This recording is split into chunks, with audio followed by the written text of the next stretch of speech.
welcome to another edition of Booty and Baribeau.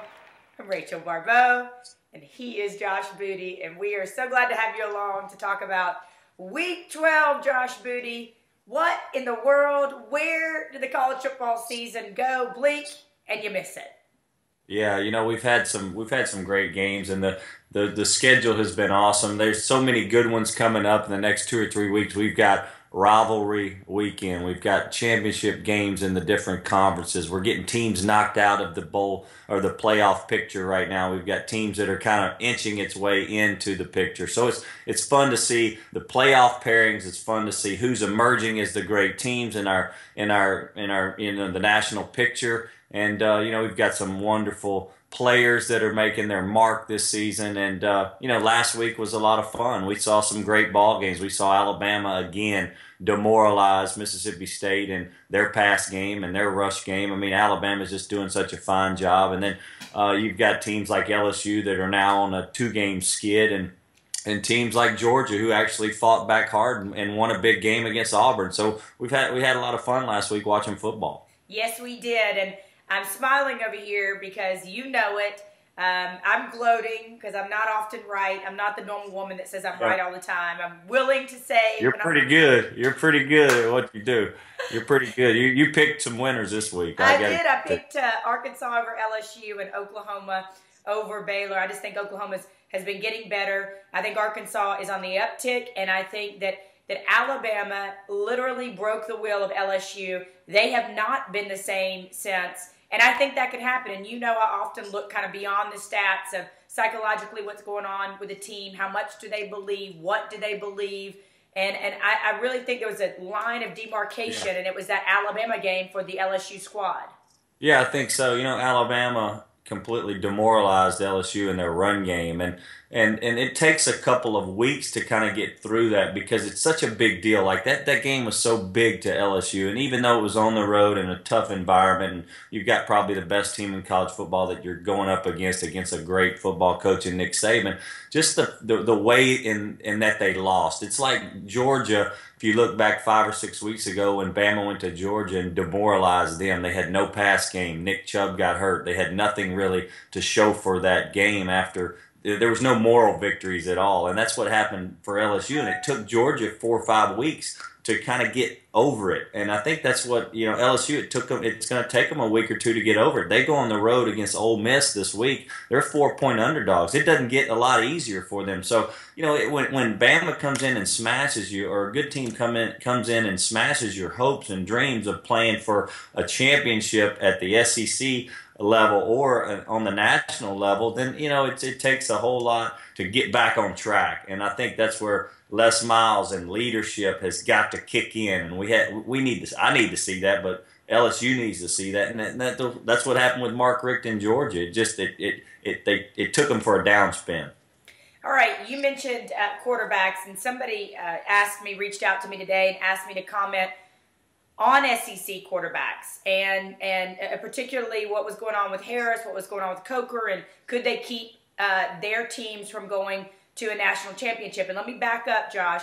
In the Mississippi State-Alabama game, I pulled out like some literary term that I don't know where it came from like 8th grade. I was like, Coker is Alabama's Hamartia, and what that means is their fatal flaw. And when Coker's good, he's good, but Coker can turn over that ball.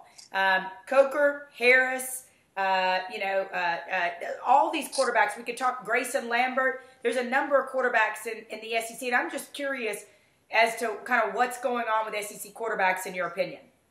Well, it's very difficult to play the position as it is, and we've seen guys like Grayson Lambert, like Kyle Allen. They had a lot of success early. Even in other conferences like Cardell Jones, I mean, a great quarterback at Ohio State. He had some real issues kind of in the middle part of the season, and they start playing these good defenses. Jeremy Johnson really struggled right out of the gate, but it's very tough to go through a whole season and be consistent as a QB and lead your team week in, week out, because every team presents different challenges and you face different obstacles, right? You face different situations. You face on the road, you face good secondaries, you face good pass rushes, you You face zone coverages. You face a team that likes to blitz. A team that likes to mix up, their coverages and fronts, and so like it's very difficult for a quarterback to be consistent and play well week in, week out. That's why guys like Tom Brady and Peyton Manning or Aaron Rodgers and Drew Brees that have success almost week in, week out and control the game. Those are like the real players, and so it's tough in the SEC because these are 18, 19, 20-year-old kids. In Brandon Harris's case, he's a 19, 20-year-old kid with not a lot of experience playing against an Alabama team and facing what he faced, and then having to go and do the same thing against Arkansas. When the run game isn't going good, it can become very tough on a QB. Yeah, and I when I responded to this person in the newspaper article, I said, listen, there are a number of things. One of the things that's been identified to me is, one, the lack of coaching time that these coaches get with them. Two, these recruiters go and fall in love with a kid in 9th, 10th grade with a big arm, and oftentimes the rest of his game doesn't catch up, Josh. Sure, they like what they see on paper. They like to see what they see on film in high school. And you don't know, the kids, they're tall, they're big, they're strong, they're quick, they're fast. And you got to recruit those type of players because they'll translate in the SEC athletically. But do they transfer upstairs? It's like Jeremy Johnson. He had a lot of trouble. He wasn't ready to take on that position early in the season. And Auburn, really hurt Auburn in their chances to, win the SEC West. So it's, I say it like this when people ask me about the quarterback position. Every week is like taking a midterm test. If you've never played the position, you have to prepare for so much. Not only do you have to know what they're going to do against you or what they've had success doing against other teams, you've got to really watch film. You've got to develop an identity of what they're trying to do against you. And a lot of times the defensive coordinators move around. So like a Muschamp at Florida last year, so well. He was at Florida last year. Now he's at Auburn. So if I was at LSU and I was playing Auburn, I would watch film from Florida the year before, because that's really where you see Muschamp and what he's been able to do and what type of defensive coordinator he is. So you might not even watch film against of what they've done this year, but you might draw on film from the year before. And I think that's what being a complete quarterback is, or being a complete coordinator is, or a coach, is to get your guys prepared. And sometimes you've got to watch film from not only this year, but a year before, just to get a real idea of how they coach. Well, and I've heard the term bridge quarterbacks. I asked what was going on at Georgia to somebody who covered the Georgia program, and he talked about the quarterbacks that they currently have are kind of bridge quarterbacks to the future guys they recruit, to the guys they think are going to save the program. And in addition to that, I was talking to somebody in the press box in Mississippi State, Alabama, and this is somebody very respected that I worked for, and he said he literally thought, and I wanted to get your thoughts on this, I couldn't wait, Josh, he literally thought that Jeremy Johnson at Auburn has a case of what he would call stage fright. He gets out there, it's the moment's too big for him. He forgets, how to check down. He forgets what he's supposed to be doing. He literally thinks it's stage fright with Jeremy Johnson. Yeah, and it might be. We've seen him throw some balls that were not really ones that he would take back. I mean, there's no doubt about that. I mean, there's balls where he should have not thrown them. He should have took down and run, or maybe thrown the ball away. I played for a guy named Carl Smith. He's now with Russell Wilson. He's a quarterback coach up in Seattle for Pete Carroll. And Carl Smith was an offensive guy for us when I was with the Cleveland Browns, and Bruce Arians was our coordinator. And he always said, the sign of a good quarterback is, what do you do when the play's not there? Anybody can drop back 5 steps, take a hitch, and throw a curl route versus cover 3 if the guy's playing off and it's wide open. But when the play's not there, or the play presents itself in a weird way, or a guy falls down, or he gets press covered and he doesn't get open, and the running back has to pick up a blitzing linebacker, or he doesn't get into his route because there's the line throws it all off a little bit, or he can't get into his route and give you an option or a check down play. And what does a quarterback do in those situations? That's the mark of a true quarterback. Does he take the sack in certain situations, and do they punt? Does he try to make a play with his legs? Does he throw the ball away? There's so many things when the heat is on. Intentional grounding plays a huge part of football. I mean, you can't just throw the ball away from inside the pocket when you're about to get sacked, and if there's no receiver in the location, and now you're taking a 10-yard penalty, and you really can cut out that possession because it's now you're not on schedule. You're second and 20, you're third and 20, and there's no way to make up that yardage. So to be smart at the quarterback position is the key to winning football games and to win on first downs. And we talked about it earlier. We've talked about it before. Saban and that Alabama defense does not allow you to win on first downs, and that's why they shut down offenses. See, this is why you need to watch Booty and Baribeau. This is why you need to bring your children and gather them round, be it boys or girls, so you can listen to Josh Booty wax poetic on college quarterbacks. Well, every team has great athletes. Every team has a good athletic quarterbacks because they're SEC programs. They're the best players, from around the region that are starting for these universities. But what do the coaches do to create that culture? Like, what is Cam Cameron really doing to help Brandon Harris?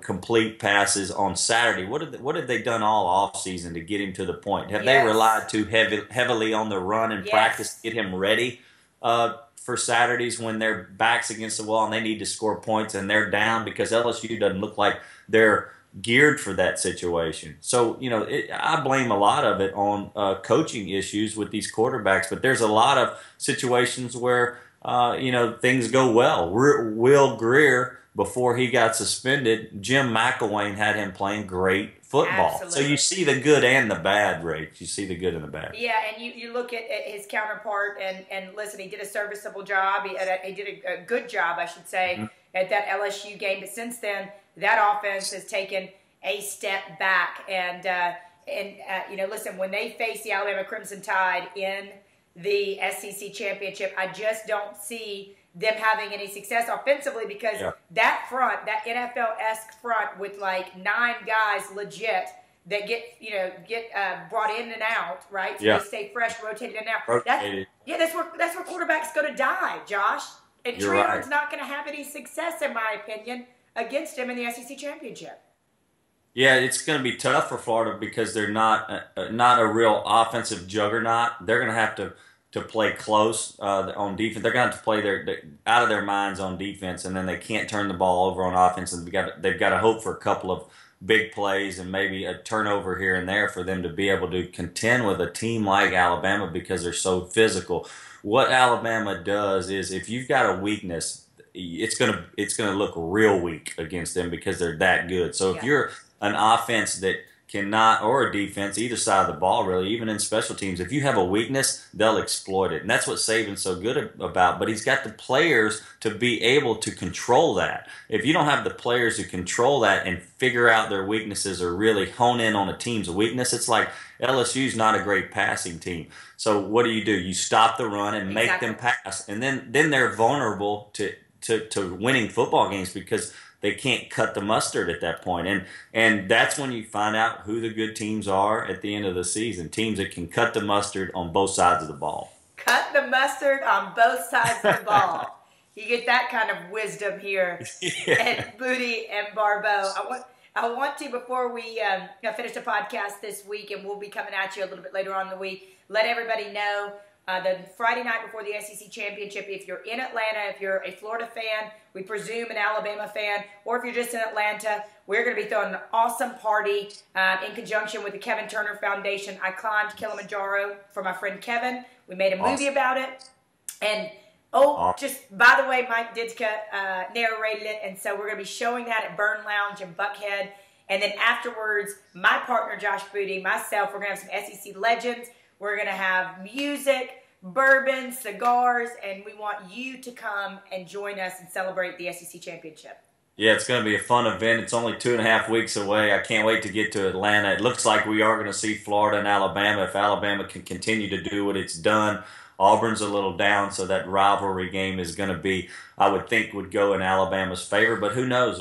We got a lot of football left. But that night's going to be a lot of fun in Atlanta. All right, Josh, as always, have so much fun with you talking football I love it. I love it. I wanted to give a shout out to Louisiana Sports Line too because they've become one of our sponsors and we're excited about it. And there's a lot of people that view that site. It's a Louisiana high school prep site, but it's a big deal in the state of Louisiana. So it's fun to have them a part of what we're doing. Absolutely. Thanks so much to LouisianaSportsLine.com.